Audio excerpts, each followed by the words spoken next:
ప్రభువైన యేసుక్రీస్తు నామములో మీ అందరికీ కూడా మా ప్రత్యేకమైన ప్రేమ వందనాలు. బాగున్నారమ్మా? వందనాలమ్మా, అందరికీ వందనాలు. దేవునికి స్తోత్రం. ఈ సమయంలో మనం ఈనాటి వాక్య ధ్యానంలోనికి వెళ్ళిపోదాం. ఈనాటి వాక్య ధ్యానం కొరకై పరిశుద్ధ గ్రంథమైన బైబిల్లో నుండి 101వ కీర్తన 2వ వచనాన్ని చదువుకుందాం.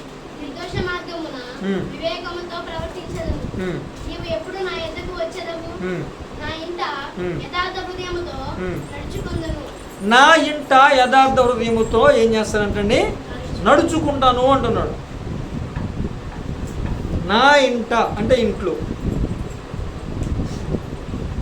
చాలా యథార్థత అంటే ఏంటో ముందు మనం మాట్లాడుకుని, యథార్థత అంటే ఏంటి దానికోసం 2 మాటలు మాట్లాడుకుని అప్పుడు మీకు ఒక యథార్థత అంటే ఇదన్నమాట అని అనిపిస్తుంది. అప్పుడు మనం వాస్తవంలోకి వెళ్దాం, వాక్యాల్లోకి వెళ్దాం. ఇప్పుడు మీరు గమనించండి, యథార్థత అంటే ఏంటంటే వాస్తవం, రియాలిటీ. ఏంటండి? రియాలిటీ. రియాలిటీ వేరు. రియాలిటీ అంటే ఏంటి? యాక్టింగ్ చేస్తారు. రీల్ అంటే ఏంటండి? యాక్టింగ్ చేస్తారు. రియాలిటీ అంటే ఏంటి? అసలు వాస్తవ జీవితం, నటన కాని జీవితం, వాస్తవమైన జీవితమే రియాలిటీ. ఇప్పుడు ఇక్కడ భక్తుడైన దావీదు గారు చెబుతున్న మాట ఏంటంటే, నా ఇంట నేను ఎలా ఉంటాడంటే ఆయన యథార్థ హృదయముతో ప్రవర్తిస్తాను, నడుచుకుంటాను. ఇప్పుడు నేను అడుగుతున్నాను, మీ ఇంట్లో మీరు యథార్థ హృదయంతో నడుచుకుంటున్నారా? యథార్థత అంటే వాస్తవంగా, అంటే తల్లిదండ్రుల ముందు, పిల్లలైన వారు తల్లిదండ్రుల ముందు ఎలా ఉన్నారు? నటిస్తున్నారా? నిజమైన మీ జీవితాన్ని జీవిస్తున్నారా? ఉన్నది లేనట్టు చెప్తున్నారా? లేనిది ఉన్నట్టు చెప్తున్నారా? మీరు వెళ్ళిన చోటు ఏంటి? వాళ్ళకి చెప్పిన విషయం ఏంటి?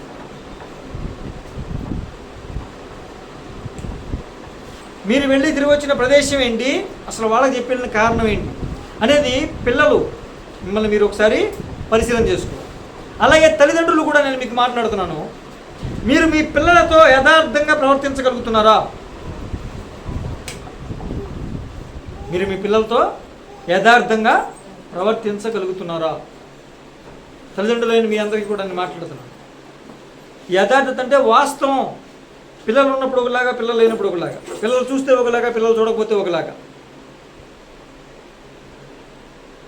పిల్లలకు చెప్పే విషయం ఒకటి, చేసే విషయం ఒకటి. అయితే ఖచ్చితంగా మీరు ఎలాంటి ప్రవర్తన లేదో తెలుసా? యథార్థమైన ప్రవర్తన మీరు కలిగి లేరు. దావీదైతే అంటాడు, నా ఇంట నేను యథార్థముతో నేను నడుచుకుంటాను, యథార్థ హృదయంతో నడుచుకుంటాను, వాస్తవంగా నడుచుకుంటా. చాలామంది బయట స్నేహితుల దగ్గర ఒకలాగా ఉంటారు, ఇంటి దగ్గర తల్లిదండ్రుల దగ్గర ఒకలాగా ఉంటారు. తల్లిదండ్రులు అయితే వాళ్ళ వయస్కులతో ఒకలాగా ఉంటారు, ఇంట్లో ఒకలాగా ఉంటారు. ఇక తండ్రి అయితే, భర్త అయితే చెప్పవసరలా, అబ్బో ఊళ్ళందరినీ చక్కబెట్టుకొస్తాడు, పెద్ద పొట్టుగాడిలాగా. ఇంటికి వచ్చి ఏముండదు మ్యాటర్, అరుస్తూ ఉంటాడు. ఇప్పుడు నేనంటాను, ఊరోళ్ళందరి మీద ఆ కోపం చూపిస్తాడు, ఒప్పుకుంటారా? మరి ఇంట్లో వాళ్ళ మీద ఎందుకు ఆ కోపం? ఇంట్లో వాళ్ళ మీద ఎందుకండి ఆ కోపం? అలా చేయొచ్చా? అది యథార్థమైన ప్రవర్తనేనా? కాదు. ఒక్కటే, వాస్తవంగా మీరు ఎలా ఉన్నారు దాన్ని యథార్థత అంటాం, రియాలిటీ. ఉదాహరణకి మన ఎదురింటోళ్ళో పక్కింటోళ్ళో ఏదో ఒక వస్తువు కొనుక్కున్నారు. సరే, వాళ్ళ దగ్గర డబ్బులు ఉన్నాయి, దేవుడు వాళ్ళకి డబ్బులు ఇచ్చాడు, వాళ్ళు కొనుక్కున్నారు. మన దగ్గర వస్తువు లేదు. మనం చూస్తూ ఉండగానే ఆ వస్తువుని వాళ్ళు దింపారు, లోపలికి పట్టుకెళ్ళారు, పెట్టుకున్నారు. వదినా, అక్క, ఆ చెల్లి అనుకుంటా, పిన్ని, అత్త అనుకుంటా వెళ్ళారు లోపలికి. అబ్బో చాలా బాగుంది అత్త వస్తువు, పిన్ని ఎప్పుడు కొన్నారు? అబ్బో చాలా బాగుంది, అబ్బా మంచిది, చాలా బాగుంది, ఉండాలి, మీకు అవసరం ఈ వస్తువు అని అన్నారు. ఏమండి? ఈ వస్తువు ఉండాలి, ఉండడం మంచిది అని అన్నారు. ఎక్కడ? వాళ్ళ దగ్గర. ఎవరైతే కొనుక్కున్నారో వాళ్ళ దగ్గర. ఫోన్లే, ఎన్నాళ్ళకి మీకు వస్తువు వచ్చింది, ఫోన్లే వదిన, దేవుడు మిమ్మల్ని దీవించను కాక అని వచ్చారు. నేను అడుగుతున్నాను, వాస్తవానికి మీ హృదయం లోపల ఉన్న ఫీలింగ్ అదేనా? అదేనా? అదే ఉంటుందండి? ఏముంటుంది? ఇంకోటి ఉంటుంది. హల్లెలూయా. కొన్నారు, అందరూ చూస్తూ ఉండగానే దింపారు. అంటే మిమ్మల్ని చూడండి, మేము కొన్నారు చూడండి, చూసావా అక్క, చూసావా? ఓరి నాయనో. కానీ వాళ్ళ ఇంటికి వెళ్ళి చెప్పిందండి, మంచిది వదినా, మంచిది అత్త, మంచిది పిన్ని, మంచిది. ఇక్కడికి వెళ్ళి చెల్లి చూసావా, మేము కొడుకు అందరికీ చూడాలని అందరూ చూస్తూ ఉండగా ఆ ఆటోని పిలిపించి, ఆ ఆటో ఆపించరా సౌండ్, ఎందుకని ఈ ఆటో సౌండ్ ఏంటి అని బయటకు వచ్చి మనం చూస్తామని, సౌండ్ ఆపక, ఆటో ఉంచు, ఎంత వచ్చినా పర్వాలేదు, వాళ్ళందరూ రావాలి. మళ్ళీ దింపేటప్పుడు చూసావా, జాగ్రత్త జాగ్రత్త జాగ్రత్త అని ఎంత రావు చేసిందో, కావాలని మనం చూడాలని. ఇది వాస్తవం. చాలామంది అవునా కాదండి? ప్రభువు అలాంటి వాళ్ళ కోసం మాట్లాడుతున్నాడు. వాళ్ళు యథార్థత లేనివారు, వాళ్ళు యథార్థత లేనివారు. దేవునికి స్తోత్రం, హల్లెలూయా. మనం ఎలా ఉండాలండి? యథార్థంగా ఉండాలి. వాళ్ళ దగ్గరికి వెళ్ళి ఏ మాటలైతే చెప్పామో అదే మన హృదయంలో ఉండాలి. పక్కింటి వాళ్ళతో మాట్లాడినదే ఉండాలి. ఫోన్లే అక్క, వాళ్ళు దీవించబడ్డారు, ఫోన్లే దేవుడు వాళ్ళకి ఇచ్చాడు, చాలా సంతోషం. మన వీధిలో ఇలాగ ఆశీర్వదించబడిన ఉండడం మనకు కూడా సంతోషం. ఎవడు వాళ్ళని ఆశీర్వదించాడు, దేవుడు మనల్ని కూడా రేపు ఆశీర్వదిస్తాడు అనే మనసుంటే ఖచ్చితంగా దేవుడు మనల్ని ఖచ్చితంగా ఆశీర్వదిస్తాడండి. అలా కాకుండా వాళ్ళు కొనుక్కున్నారనో, వాళ్ళు ఏదైనా వస్తువు తెచ్చుకున్నారనో, లేకపోతే ఇంకోటి వాళ్ళు కొంచెం ఆశీర్వదించబడ్డారనో వాళ్ళ మీద అసూయ కలిగి ఉంటే హృదయం లోపల మనం ఇలాగే ఉంటాం, వాళ్ళని అలా లేపుతూ ఉంటాడు. అలా కాకుండా వాళ్ళు ఆశీర్వదించబడ్డారని దేవుని స్తుతించి, ప్రభువా దేవునికి స్తోత్రం, మాకు కూడా అవసరమైన ఇవ్వు ప్రభువా అని మనం కోరుకున్నాం అనుకోండి, వాళ్ళు అలాగే ఉంటారు, మనల్ని ప్రభువు లేపుతాడు. దేవునికి స్తోత్రం కలుగునుగాక, హల్లెలూయా. కనుక యథార్థ హృదయంతో మనం ఎలా ఉండాలండి? ప్రవర్తించే వాళ్ళంగా ఉండాలి. ఎక్కడ? ఇంట్లో. చాలామంది పిల్లలు ఏమంటూ ఉంటారంటే పండగ వచ్చినప్పుడు, మమ్మీ డాడీ వాళ్ళు చూసేవి ఎలాంటి బట్టలు కొన్నారు, వాళ్ళకప్పుడే బట్టలు కొనేశారు, నాకు ఈ బట్టలు, మీరు ఉన్నారు ఎందుకు, నాకు బట్టలు కావాలి, నాకు బట్టలు కావాలి. వాళ్ళు కొనుక్కోటి ఏంటి, వాళ్ళకన్నా ముందు నేను కొన్నా. వాళ్ళు సైకిల్ కొన్నారు, నాకు కూడా సైకిల్ కావాలా. వాళ్ళు ఇంకోటి ఏదో కొన్నారు, నాకు ఇది కావాలి. వాళ్ళు ఎవరో కొన్నారు కాదు, నీ టైం వచ్చినప్పుడు నువ్వు కొంటావు. వాళ్ళకి ఇచ్చినందుకు దేవుని స్తుతించాలి, మనకి కావాలని ప్రభువుని అడగాలి, యథార్థంతో ఉండాలండి. అలాంటి మనసు మనకు లేకుండా అసూయతో ఉంటే అది యథార్థమైన హృదయము కాదు అని నేను మీకు ఈ సందర్భంగా తెలియజేస్తూ ఉన్నాను. మీరు ఎలా ఉంటున్నారో మీకు తెలుసు, మీరు ఎలా ఉన్నారో మీకు తెలుసు. ఎదరోళ్ళు కొంచెం ఫంక్షన్కి తయారై వెళ్ళారంటే ఇంకంతే. అంటే మీరు అని కాదండి, జనరల్గా చెప్తున్నాను నేను. అదే మనం కొంచెం తయారయ్యి నీట్గా ఏ ఫంక్షన్కో ఏ చర్చ్కో నీట్గా మంచి బట్టలు వేసి నిలేవనుకోండి, వాళ్ళందరూ అంతే కళ్ళల్లో డాష్ పోసుకుంటారు. ఏం పోసుకుంటారు మీకు తెలుసుగా, కళ్ళల్లో. నాతో చెప్పించకండి, అవునా కాదండి? మనం ఒక మంచి బట్ట కట్టుకున్నా వాళ్ళు వాడలేరు, మనం మంచిగా బ్రతికినా వాళ్ళు వాడలేరు, ఒక పూట మంచి భోజనం చేసినా ఎదుటోళ్ళు వాళ్ళు వారవలేరు. దేవుడు వాళ్ళని చూసుకుంటాడు. మనం ఎదుటోళ్ళని చూసి అలా వారవలేని స్థితిలో ఉండకూడదు. అది నేను చెప్పేది. వాళ్ళు ఎలా ఉన్నారన్నది దేవుడు చూసుకుంటాడు, మనం ఎలా ఉన్నదన్నది మనం చూసుకోవాలి. వాక్యం అనే అర్థంలో మనల్ని మనం పరిశీలన చేసుకోవాలి. దేవునికి స్తోత్రం. వాళ్ళు అన్నారు ఓకే, కానీ మనం ఆ స్థితిలో ఉన్నప్పుడు, ఎదుటివారు అలా ఉన్నప్పుడు, మనం ఎలా ఉన్నామో వాళ్ళు ఉన్నప్పుడు, మనం తయారై వెళ్తున్నప్పుడు వాళ్ళు ఎలా కొనుక్కుంటున్నారో ఎదుటివాడు తయారై వెళ్తున్నప్పుడు మనం కొనుక్కోకూడదు. మనం వస్తువు కొనుక్కున్నప్పుడు వాళ్ళు ఎలా కొనుక్కుంటున్నారో వాళ్ళు వస్తువు కొన్నప్పుడు మనం కొనుక్కోకూడదు. అర్థమవుతుందండి? వాళ్ళు మంచి ఫుడ్ తింటే మనం మంచి ఫుడ్ తింటే వాళ్ళు ఎలా కొనుక్కున్నారో వాళ్ళు మంచి ఫుడ్ తింటే మనం కొనుక్కోకూడదు. అది యథార్థమైన హృదయం కాదు. పైకి ఒకటి లోపల ఒకటి.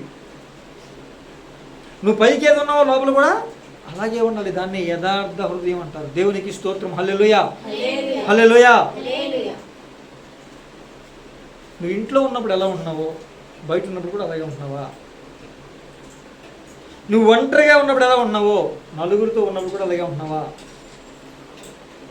అదే రియాలిటీ, అదే యథార్థత. యథార్థ హృదయంతో ప్రవర్తించడం, నడుచుకోవటం అంటే అదే. మనం క్రైస్తవులం కాబట్టి, బైబిల్ పట్టుకుని వస్తాం కాబట్టి, అందరూ చూస్తున్నారు కాబట్టి చేయలేకపోతున్నాం. కానీ కాసేపు బైబిల్ పక్కన పెట్టేసి మనమే క్రైస్తవులను మర్చిపోయి మొదలు పెడితే వాళ్ళకన్నా ఎక్కువ నేను చేయగలను అనే ఫీలింగ్ మనలో ఉందనుకోండి, మనలో యథార్థత ఉన్నట్ట లేదు. యథార్థమైన హృదయం గల వారిని దేవుడు ఏం చేస్తాడు తెలుసా? నిండుగా మెండుగా ఆశీర్వదిస్తాడు. దేవునికి స్తోత్రం, హల్లెలూయా. ఇప్పుడు ఇంతలాగా యథార్థమైన ప్రవర్తన కలిగి ఉంటే మనకు ఒరిగేది ఏంటండి, మనకు వచ్చేది ఏంటండి అని మీకు అనిపించవచ్చు. అలా అనిపించాలి అసలు. ఇప్పుడు దేవుడు ఇలా జీవించమన్నాడు, ఇలా జీవిస్తే వచ్చేది ఏం కలుగుద్ది? మాకు ఉండాలిగా, అవునా కాదండి? ఇప్పుడు పనికి వెళ్తున్నామండి, పనికి వెళ్తే మాకేంటి? కూలిస్తాం, అవునా కాదండి? జాబ్ జాయిన్ అయ్యాం, మేము వచ్చి నీ కంపెనీలో పని చేస్తున్నాం, నువ్వు మాకేమిస్తావు? ఉండాలిగా. ఎంత ఇస్తావు? ఉండాలి కదండి, ఏదో ఒకటి ఉండాలి కదా. ఇప్పుడు ఇక్కడ కూడా మేము యథార్థంగా ప్రవర్తించడానికి మేము సిద్ధంగా ఉన్నాం, యథార్థంగా నడుచుకోవడానికి మేము రెడీగా ఉన్నాం. మరి మాకు కలిగే ప్రయోజనం ఏంటి? మాకు కలిగే ప్రయోజనం ఏంటి అని కనుక మీరు ఆలోచన చేస్తే ఒకసారి 112వ కీర్తన 2వ వచనం చదవండి.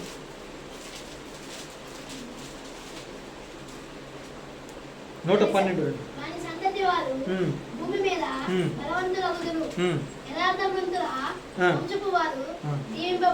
యథార్థవంతుల వంశపు వారు ఏమవుతారంటండి? దీవించబడతారు. ఏమండి, నన్ను దీవించు ప్రభువా, నన్ను దీవించు ప్రభువా, ఆశీర్వదించు ప్రభువా అని ప్రార్థన చేస్తూ ఉంటావు కదా. యథార్థమైన జీవితం నువ్వు కలిగి ఉంటే, యథార్థమైన ప్రవర్తన నువ్వు కలిగి ఉంటే, యథార్థమైన నడవడిక నువ్వు కలిగి ఉంటే, నీవు కాదు నీ వంశపు వారు మొత్తం ఏం చేస్తారండి? నేను చెప్తున్నాను, వాక్యం చెప్తున్నా. కనుక మనం యథార్థంగా జీవించటం వల్ల మన వంశంలో ఉన్న వారందరూ కూడా దీవించబడే ఒక గొప్ప అవకాశం. దేవునికి స్తోత్రం, హల్లెలూయా, హల్లెలూయా. యథార్థముగా ప్రవర్తించే వారి వంశం అంతా కూడా దీవించబడుద్ది. అంత మాత్రమేనా? అసలు యథార్థంగా బ్రతికితే ఇంకో గొప్ప విషయం చెప్పనా? చూడండి, ఇంకొక గొప్ప విషయం. 140వ కీర్తన 13వ వాక్యం చదవండి. యథార్థంగా ప్రవర్తిస్తే వచ్చే మరొక గొప్ప అవకాశం, గొప్ప దీవెన, గొప్ప ఆశీర్వాదం.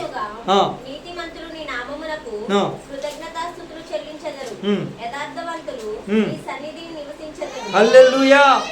యథార్థవంతులు ఎక్కడ నివసిస్తారండి? నీ సన్నిధిలో నివసిస్తారు. ఆరాధనలు ఏం పాట పాడేవండి? నీ సన్నిధానములో, అవునా? రాజా నీ సన్నిధిలోనే ఉంటానయ్యా అని పాడారు కదా. ఇప్పుడు ఆయన సన్నిధిలో ఉండాలంటే, ఆయన సన్నిధిలో నివసించాలి అంటే మనం ఎలా జీవించాలండి? దేవునికి స్తోత్రం, హల్లెలూయా, హల్లెలూయా. అందుకే అంట, మీరు గమనించండి ప్రియమైన దేవుని బిడ్డలారా, నేను ఎప్పుడైనా ఆరాధనలో, ఇప్పుడు నేను సేవకుని అయిన కానీ విశ్వాసిగా ఉన్నప్పటి నుంచి కూడా ఆరాధన చేస్తూ ఉన్నప్పుడు కొన్ని విషయాలు జరగాలి. అప్పుడు అదే అసలైన ఆరాధన అవుతుంది. ఆరాధన జరిగినప్పుడు ఏం జరగాలండి? కొన్ని విషయాలు జరగాలి, అప్పుడే అసలైన ఆరాధన. ఏంటి ఆ విషయాలు అంటే, మనం పాట పాడి లీనమై పాట పాడుతూ ఉంటాం. ఒకటి, ఆత్మతో నింపబడి అభిషేకించబడతాం. ఆరాధనలో బలమైన దేవుని శక్తి మనల్ని తాకుద్ది, బలహీనతలన్నీ పోతాయి. ఇంకొకటి, కొన్ని సందర్భాల్లో కొన్ని పదాలు మనం పాడుతూ ఉన్నప్పుడు పశ్చాత్తాపం వచ్చేస్తాం. దయ్యా, అల్పుణ్ణైన నాకు, అయోగ్యుణ్ణైన నాకు నీ సన్నిధిలో నిలబడి ఆరాధించే భాగ్యం ఇచ్చేవని కళ్ళలో నీళ్ళు వచ్చేస్తూ ఉంటాయి. కొంతమంది ఏడ్చేవాళ్ళు ఏడుస్తూ ఉంటారు, కొంతమంది అన్య భాషలతో మాట్లాడి స్తుతించేవాళ్ళు స్తుతిస్తూ ఉంటారు, కొంతమంది పశ్చాత్తాపంతో ఏడ్చేవాళ్ళు ఏడుస్తూ ఉంటారు, కొంతమంది తీర్మానం చేసేవాళ్ళు చేస్తూ ఉంటారు. ఇలా అన్నీ జరగాలి ఆరాధనలో. అర్థమవుతుందండి? ఆరాధనలో అన్ని రకాలు జరగాలి, అప్పుడే అది సరైన ఆరాధన. లేకపోతే ఏదో పాట పాడాం వెళ్ళిపోయాం అంతే. పాట అంటే ఒక పాట పాడాం, ఆరాధన అంటే 2 పాటలు పాడాం, అంతకుమించి ఇంకేమీ లేదు. మనకి అది కేకలేసాం, అది కాదు ఆరాధన. దేవునికి స్తోత్రం, హల్లెలూయా, హల్లెలూయా. ప్రియమైన దేవుని బిడ్డలారా, ఆయన సన్నిధిలో నివసించాలంటే మనం ఎలా ఉండాలండి? యథార్థమైన ప్రవర్తన కలిగి ఉండాలి, యథార్థమైన నడవడిక కలిగి ఉండాలి, యథార్థమైన బ్రతుకు కలిగి ఉండాలి. యథార్థమైన జీవితాన్ని మనం జీవించిన వారంగా ఉంటే, ఒకటి, ఈ లోకంలో దీవించబడతావు. ఎవరు దీవించబడతారు? నువ్వు మాత్రమేనా? నీ కుటుంబం, నీ వంశం అంతా కూడా దీవించబడుద్ది, నువ్వు యథార్థంగా ప్రవర్తించిన కారణం చేత. ఈరోజు ఎందుకు మన కుటుంబాలు ఇంతలాగా ఉన్నాయంటే మన పితరుల వరకు ఈ విషయం తెలియక వాళ్ళు యథార్థంగా జీవించిన వారు కాదు. కానీ దేవుని మహాకృప, మన ధన్యత ఏంటంటే దేవుడు ఈరోజు మనతో మాట్లాడిన మాట ఏంటంటే ఒకటే, నువ్వు యథార్థంగా జీవించి చూడు, నేను నిన్ను దీవిస్తా, నీ వంశం మొత్తాన్ని దీవిస్తా. హల్లెలూయా, హల్లెలూయా. యథార్థముగా జీవించే కృప ప్రభు మనకి దయచేయునుగాక. మన వంశములన్నీ కూడా దేవుని చేత మన మూలముగా దీవించబడునుగాక. దేవునికి ఇష్టం. ఈ లోకంలో దీవెనలు మాత్రమే అయితే అది పెద్ద మ్యాటర్ ఏం కాదుగా, అవునా కాదండి? ఎవరికైనా వస్తుంది ఈ లోకంలో దీవెన. అసలు ఈ లోకంలో దీవెనలే కావాలంటే సాతాను గడికి నమస్కారం పెట్టేది అయిపోద్ది, అవునా? యేసుప్రభుని ఏమన్నాడు? ఒక్కసారి నాకు సాగిలిపడి నమస్కారం చేస్తే ఈ లోకాలన్నీ కూడా ఏం చేస్తానన్నాడు, నీకు ఇచ్చేస్తానన్నాడు. అనడలేదండి. ఆడు ఆఫర్ ఎవరికి ఇచ్చాడు? ఏసైకి ఇచ్చాడు. ఆఫర్ ఎవరికి ఇచ్చాడండి? ఏసైకి ఆఫర్ ఇచ్చాడు. కనుక ఈ లోకంలో ఆశీర్వాదాలు మాత్రం మన టార్గెట్ కాదుగా, మనకు ఇంకో టార్గెట్ ఉంది. ఏంటది? అసలేం టార్గెట్?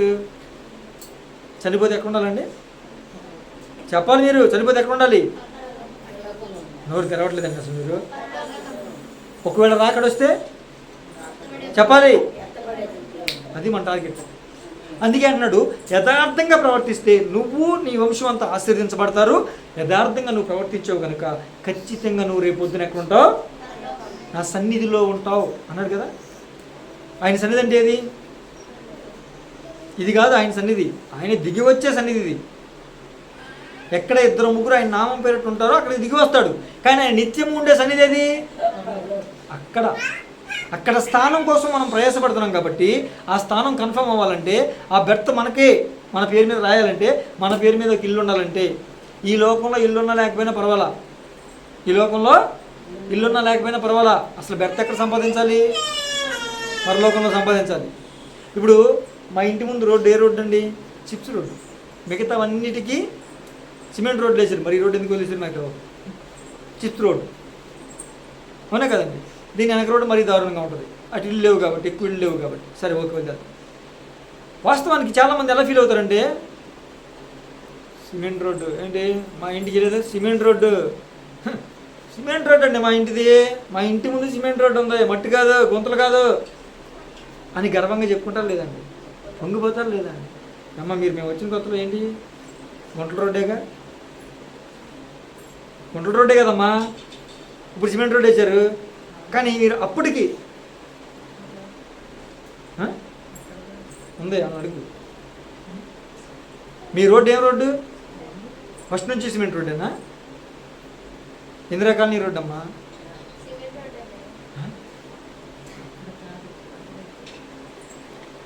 దేవునికి ఇస్తూ ఇప్పుడు మీరు ఎలా ఫీల్ అవుతారు? ఆ రోడ్డు నీట్గా ఉందిగా, ఉందా? నీట్గా ఉందా?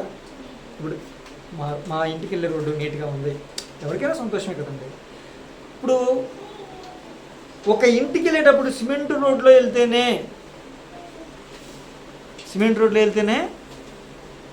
ఒక రకమైన ఫీలింగ్ వస్తే, హైవే పక్కన మా ఇల్లు అండి, హైవే, నేషనల్ హైవే పక్కన మా ఇల్లు అని చెప్పుకున్న వాడే గొప్పగా ఫీల్ అయిపోతే, నేను అంటాను పరలోకంలో బంగారం రోడ్డు పక్కన నా ఇల్లు ఉంది. ఆమేన్. అంటే పరలోకంలో రోడ్లు దేనితో వేస్తారండి? మీరు చెప్పాలి. తాడుతో వేస్తారా? చిప్స్తో వేస్తారా? సిమెంట్తో వేస్తారా? మట్టితో వేస్తారా? మరి దేనితో వేస్తారు? బంగారు వీధులేనా? బంగారు వీధులలో తిరిగేదాను అని రాశారుగా, వాక్యం ఉంది కదా. అంటే పరలోకంలో ఏ రోడ్లు? బంగారం రోడ్డు పక్కన నా ఇల్లు. ఇప్పుడు అది ఎంత గర్వంగా ఉంటుంది. మరి ఆ ఇల్లు సంపాదించుకోవద్దా? ఎవడ పడి వాళ్ళకి ఇచ్చేస్తారు ఆ ఇల్లు? నీ పేరు మీదే ఒక ఇల్లు అక్కడ కట్టబడాలంటే, ఇక్కడ నీకు ఇల్లు ఉన్నా లేకపోయినా పర్లా, ఒకవేళ నీకు ఇల్లు ఉంటే ఆ ఇంటికి సిమెంట్ రోడ్డు ఉందా, మట్టి రోడ్డు ఉందా, తారు రోడ్డు ఉందా, హైవే ఉందా, అవన్నీ అనవసరం. అసలు అది మ్యాటర్ కాదు. కొంతకాలం ఉండి వెళ్ళిపోతాం. అసలు పర్మనెంట్గా ఉండే ఆ ఇంటికి బంగారపు రోడ్డు ఉంది. బంగారం మీద మనం నడుస్తాం. దేని మీద నడుస్తాం అండి? బంగారం మీద నడుస్తాం.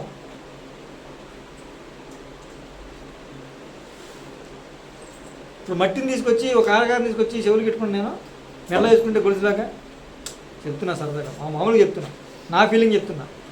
మట్టి రోడ్లు ఉన్నాయి కదా, తారు రోడ్లు ఉన్నాయి కదా, ఇప్పుడు తారునో మట్టినో తీసుకొచ్చి ఒక చైన్ లాగా దారం కట్టేసి మెడలో వేసుకుని తిరిగాను అనుకోండి, మీరందరూ ఏమంటారు? చెప్పండి అమ్మా, పర్వాలేదు, పిచ్చోడు అంటారు. అవునా? చెప్పట్లేదు, మొహమాటం లేదు, అడిగినప్పుడు చెప్పండి. ఏమంటారు నన్ను? ఏమో శాంతం ఏమంటావు నన్ను? మట్టి మెడలో వేసుకుని తిరుగుతున్నా దండలా కట్టుకుని, ఏమంటావు నువ్వు?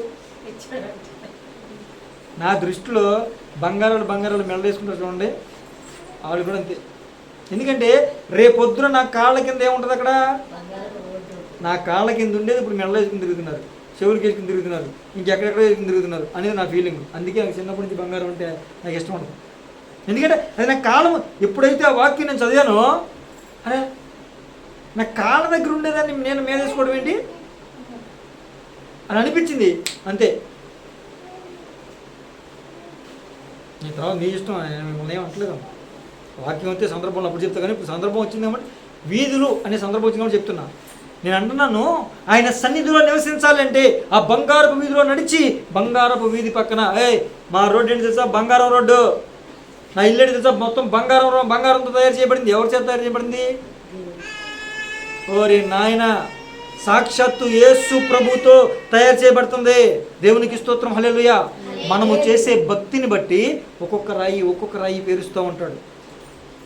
మనం నడిచే నడవడికని బట్టి ఒక్కొక్క గోడ పేర్చబడుతూ ఉంటుంది.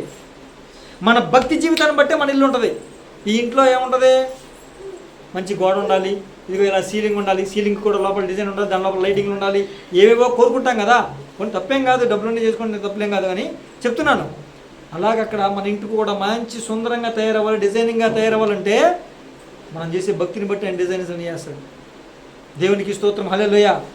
ఇప్పుడు దాని మీద అప్పుడు ఇది నా ఇల్లు అనుకుందాం, నా ఇల్లు కాదు అనుకుందాం, డేవిడ్ నిలయం ఏమండి, లేదు ఇంకా నా భార్య నాకు ప్రేమ కాబట్టి నీరజా లివింగ్స్టన్ నిలయం అని పెట్టాం. పొంగిపోతాం లేదా? అడ్రస్ చెప్పాలంటే ఏమంటాం? ఎవరికన్నా ఫోన్లో నీరజా లివింగ్స్టన్ నిలయం అని ఉంటుంది, అక్కడికి వచ్చేయని అంటారు. కొంచెం గర్వం కదా. అలాంటిది ఒక క్రొత్త పేరు ఆ ఇంటి మీద చెక్కబడి ఉంటుంది.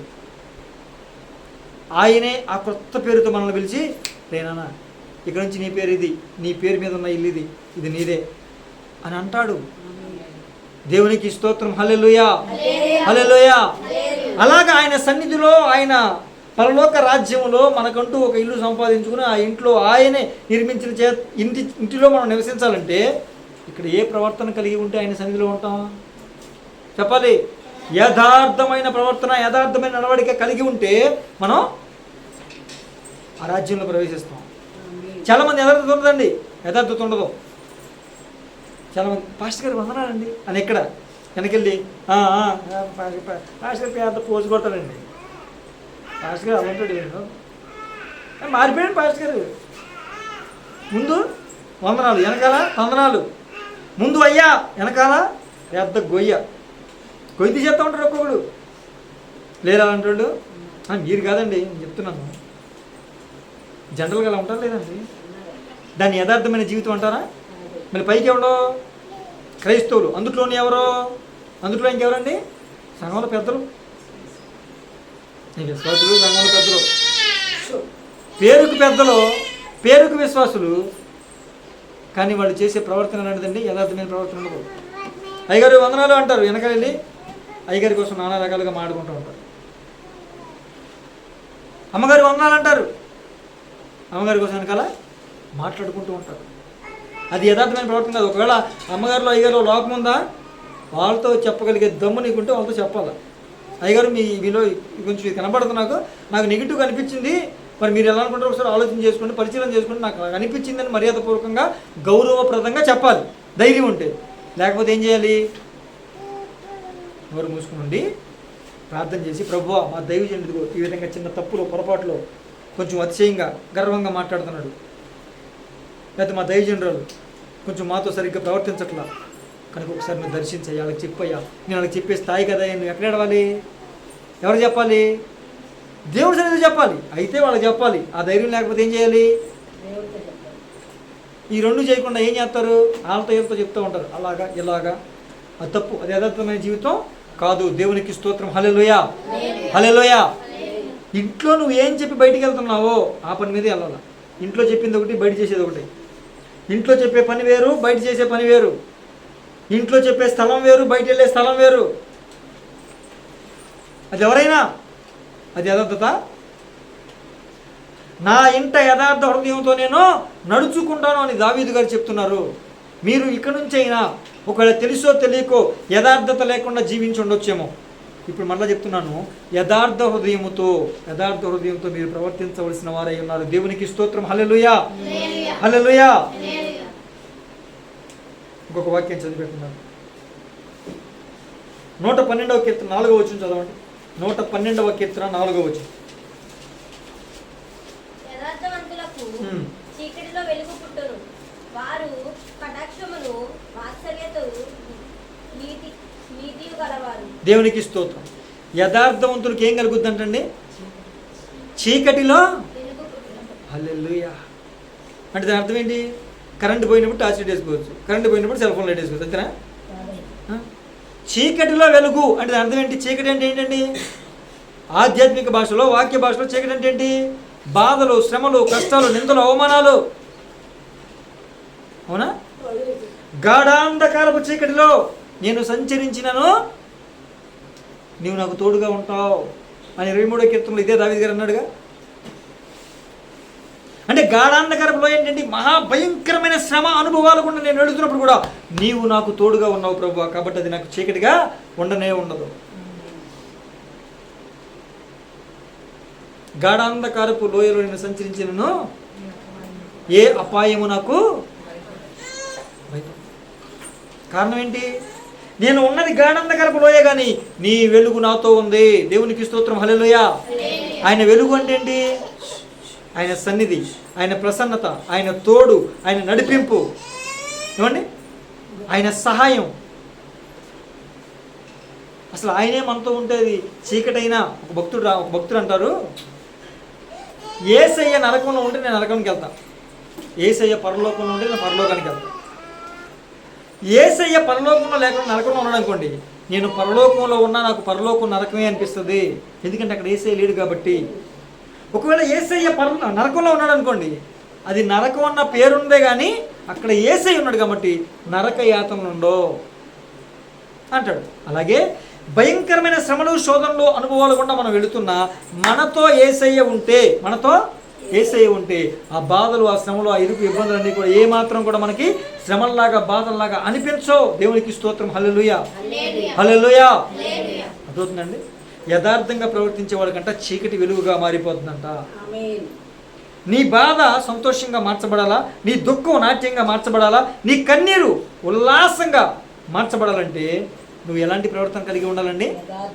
దేవునికి స్తోత్రం. యథార్థమైన ప్రవర్తన నువ్వు కలిగి ఉంటే ఖచ్చితంగా నీ చీకటి వెలుగుగా మార్చబడుతుంది, నీ బాధ సంతోషంగా మార్చబడుతుంది, నీ కన్నీరు నాట్యంగా మార్చబడుతుంది, నీ దుఃఖం ఉల్లాసంగా మార్చబడుతుంది. దేవునికి స్తోత్రం కలుగును గాక. హల్లెలూయా, హల్లెలూయా. దేవునికి స్తోత్రం. ఇప్పుడు పౌలు శీలలో మనందరికీ తెలుసు కదండి, అపోస్తుల కార్యాల గ్రంథంలో పౌలు శీలని దేవుని వాక్యాన్ని ప్రకటిస్తున్నారు అని చెబితే వాళ్ళని తీసుకెళ్ళి కొట్టి, భయంకరంగా కొట్టి, రక్తం వచ్చేలాగా కొట్టి, అలా తీసుకెళ్ళిపోయి చేతులు కాళ్ళు కట్టేసి ఇనుప సంఖ్యలేసి జైల్లో పెట్టేశారు. ఇప్పుడు మీరు గమనించండి, వాళ్ళు ఉన్న పరిస్థితి ఏంటి? అందరి చేత కొట్టబడి బలహీనమైపోయి ఆ గాయాలని నొప్పులు వస్తూ ఉన్నాయి. దెబ్బలు కొడితే మామూలు కొడతారు ఏంటండి, నొప్పులు వస్తున్నాయి. అమ్మా అమ్మా అనుకుంటా ఉండాలి. అవునా కాదండి? అమ్మ అబ్బా అనుకుంటా ఉండాలి. కానీ వీళ్ళు ఏం చేస్తున్నారంట? సంతోషంగా పాటలు పాడుతున్నారు, ప్రార్థన చేస్తున్నారంట. ఎందుకుంది వాళ్ళకి సంతోషం? ఎందుకుంది తెలుసా? పొందబోయే మహిమ ఎదుట ఇప్పటి కాల శ్రమలు ఎన్నదగినవి కావు. ఒరే బాబో, ఈ శ్రమ, ఈ కష్టం ఈ శరీరంలో ఉన్నంతసేపే. ఒక్కసారి ఈ శరీరాన్ని ఆత్మ విడిచిపెట్టి వెళ్ళిపోయిందంటే అక్కడ మహిమ, మెప్పు, ఘనత, కిరీటం, బహుమతులు, సింహాసనం, కొత్త ఇల్లు, బంగారపు వీధులు, అసలు ఆయనతో పాటు నడిచే అవకాశం అని అవి తెలుసుకుని ఈ కాల శ్రమలే కాదు అని సంతోషంగా పాటలు ఎత్తి పాట పాడితే ఏసు రక్తమే జయం. భూకంపం వచ్చేసింది, ఆ భూకంపం వచ్చి ఏం జరిగింది? భూకంపం వస్తే మామూలుగా ఉంటుందండి, మొత్తం అంతా కూలిపోయింది, గేట్లన్నీ ఇరిగిపోయినాయి, వీళ్ళ కట్టిన సంఖ్యలు తెగిపోయినాయి, సంఖ్యలు ఇనుప సంఖ్యలు కూడా తగ్గిపోయినాయి. కానీ వీళ్ళ ఎముకలు ఒక్కొక్క చిన్న దెబ్బ కూడా తగల, వీళ్ళ ఎముకలకి చిన్న దెబ్బ కూడా తగల. చూసారా? యథార్థంగా కనుక మనం నడుచుకుంటే అది ఎంత భయంకరమైన శ్రమ అయినా నిన్ను ఒక్క ఇంచి కూడా తాకలేవు, నిన్ను ముట్టుకోలేవు, టచ్ కూడా చేయలేవు. ఆ శ్రమలు, ఆ బాధలు, ఆ కష్టాలు. అవునా కాదండి? అరే చేతికున్న కాళ్ళకున్న ఇనప సంఖ్యలు విడిపోయినాయి కానీ చేతికి ఏమి అవ్వలేదని దాని అర్థం ఏంటండి? ఆ శ్రమను, ఆ బాధను నిన్ను ముట్టుకొని దేవునికి స్తోత్రం. హల్లెలూయా, హల్లెలూయా. యథార్థమైన ప్రవర్తన కలిగి ఉన్నప్పుడు దేవునికి స్తోత్రం. ఇంకొక వాక్యం చదవండి, సామెతల గ్రంథము 3వ అధ్యాయము 32వ వాక్యం. సామెతలు 3:32. 3:32.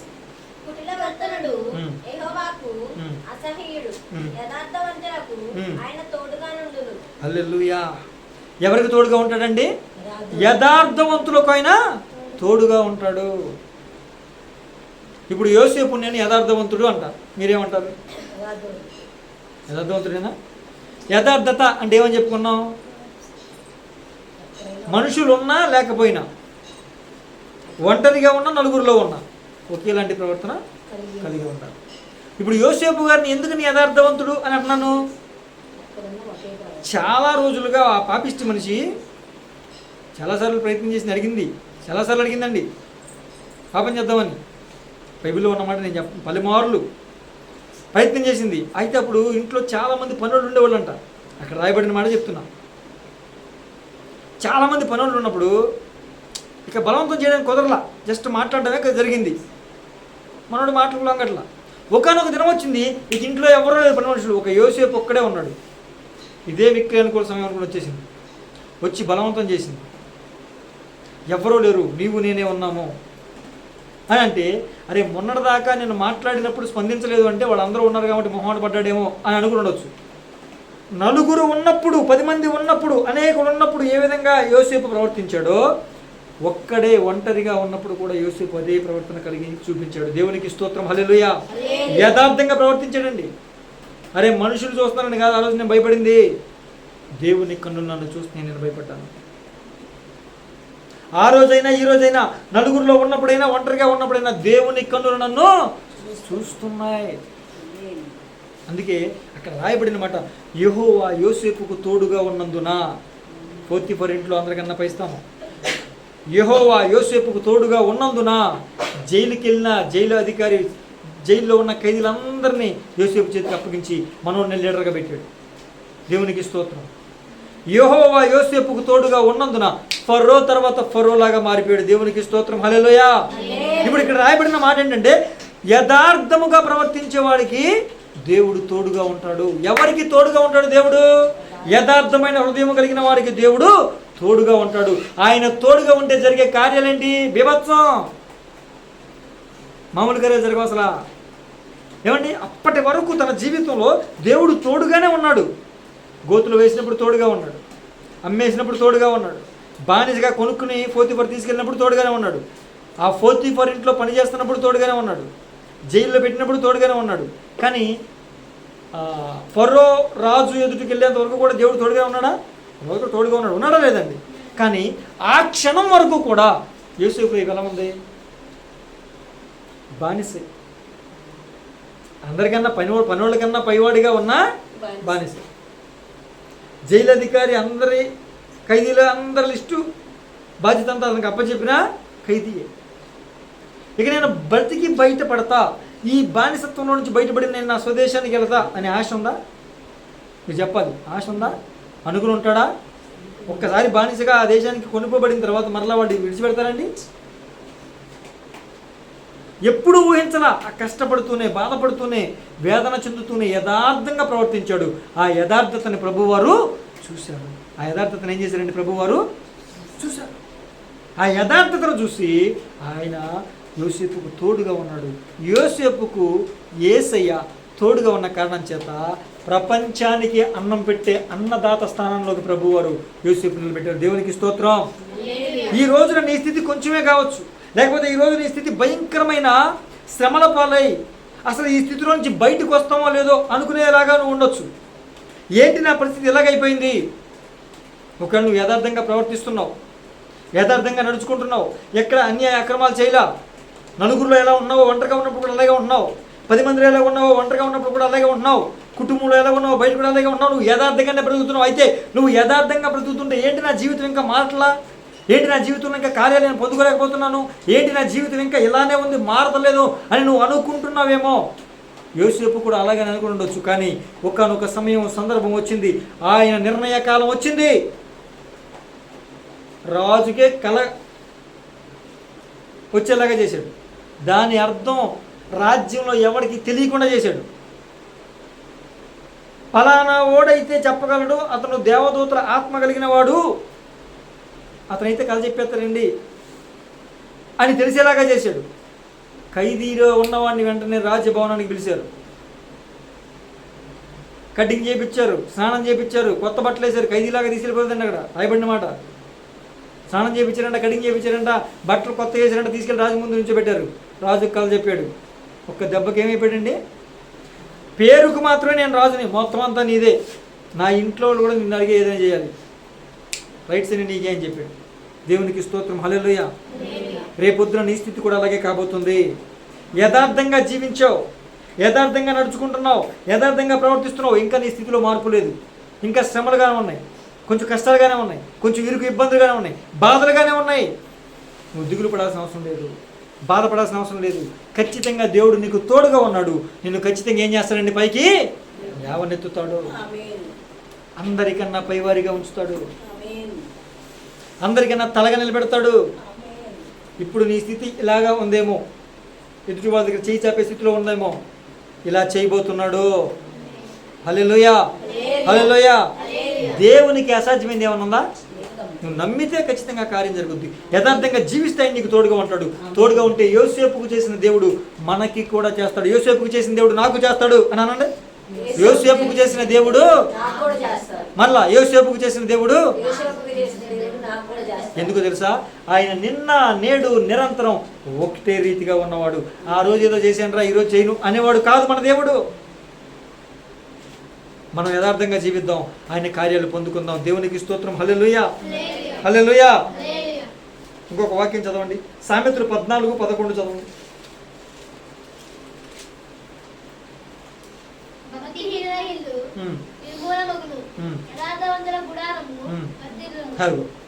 యథార్థవంతుల ఇల్లు ఎలా ఉంటుందండి? చెప్పాలి మీరు. యథార్థవంతుల ఇల్లు వర్ధిల్లుతుంది.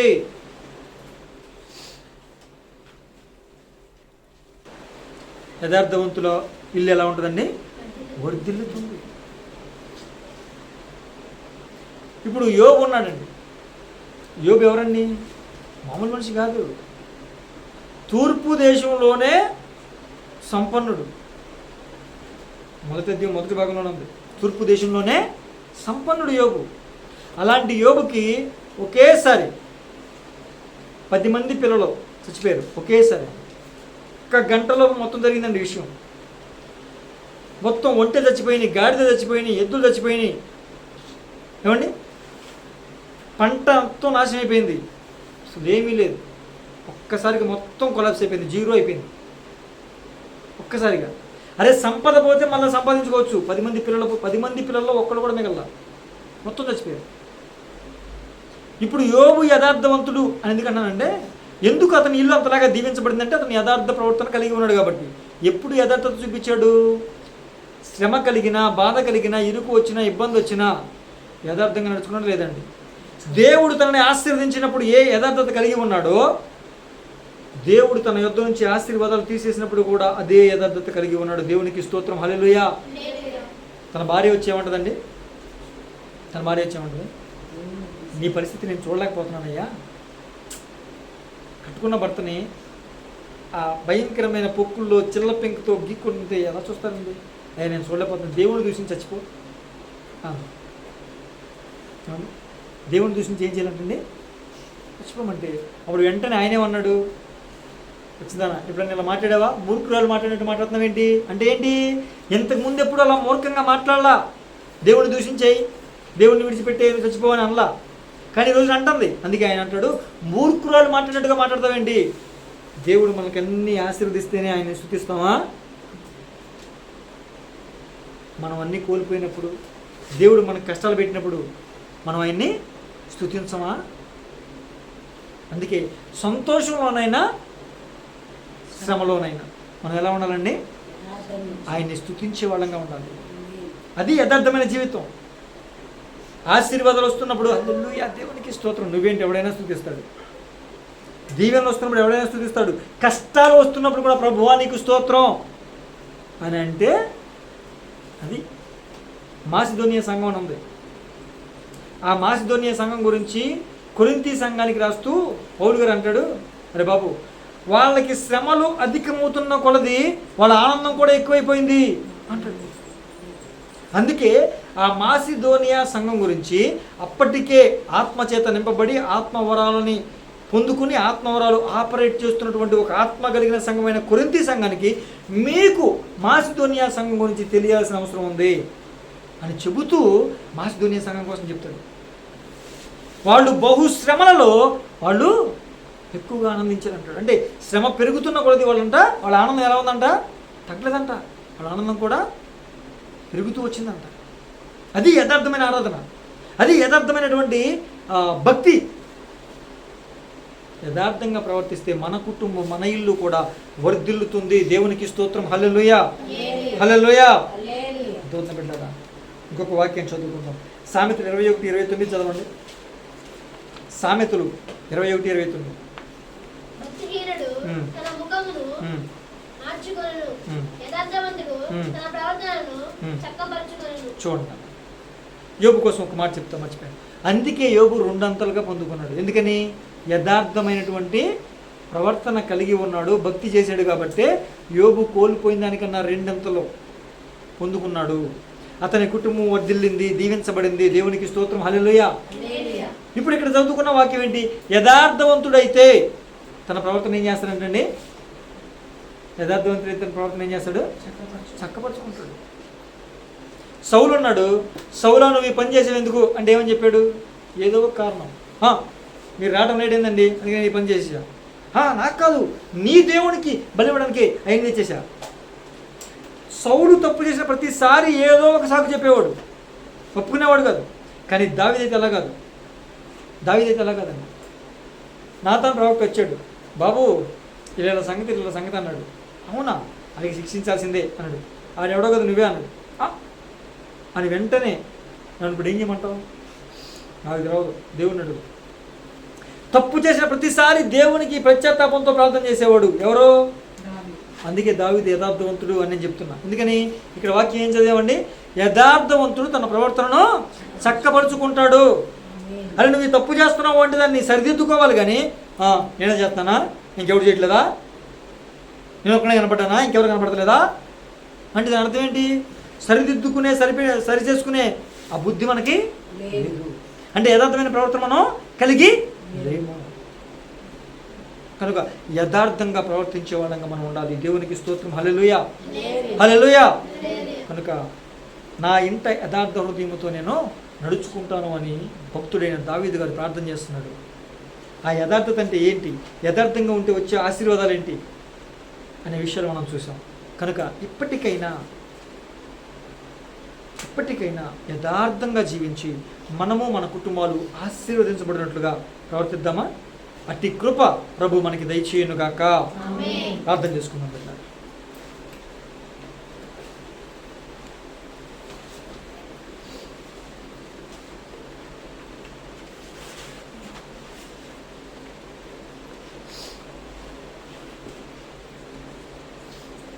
ప్రార్థన చేసుకుందాం.